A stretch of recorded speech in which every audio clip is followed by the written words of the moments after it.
Magandang araw mga kapolitika at welcome back dito sa ating YouTube channel.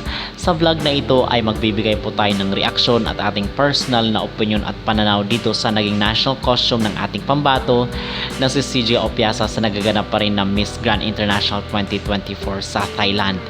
Kasi kanina is nagrampa na po itong si CJ Opiasa gamit itong symbolic na dahon ng ating bansa, which is itong anahaw.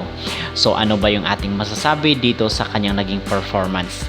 Bago ang lahat ay huwag kalimutang mag-like at mag-subscribe na rin kayo para updated kayo sa ating mga latest issue.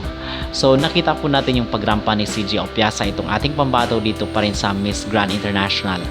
At ang masasabi ko lang mga kapolitika is talagang maganda kahit simple lang itong naging suot ng ating pambato, kasi nakikita ko naman doon na 3 days lang pala ito na prepare or naihanda ni CJ itong kanyang national costume. So okay naman at well execute naman yung kanyang performance dito sa national costume competition sa Miss Grand International.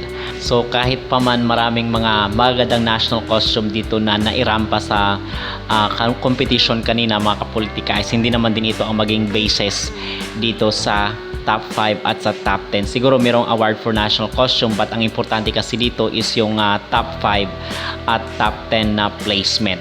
So itong si Myanmar is nakikita din natin sa social media, talagang maingay kahit saang platform ka magpunta, sa YouTube, sa Facebook at kahit doon sa TikTok at sa Instagram ay talagang andon sunod-sunuran yung kanyang mga followers mga kapolitika.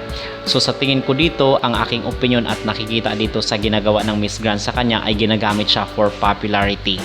But I doubt na siya ang makakasungkit or ibibigay sa kanya yung corona.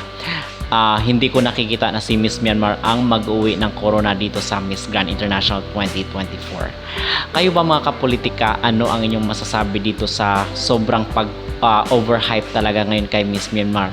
Kayo ba ay naniniwala na siya ang mag-uwi ng corona or ibibigay ito sa iba? At ano din ang inyong personal na opinion dito sa naging performance ni CJ Opiasa?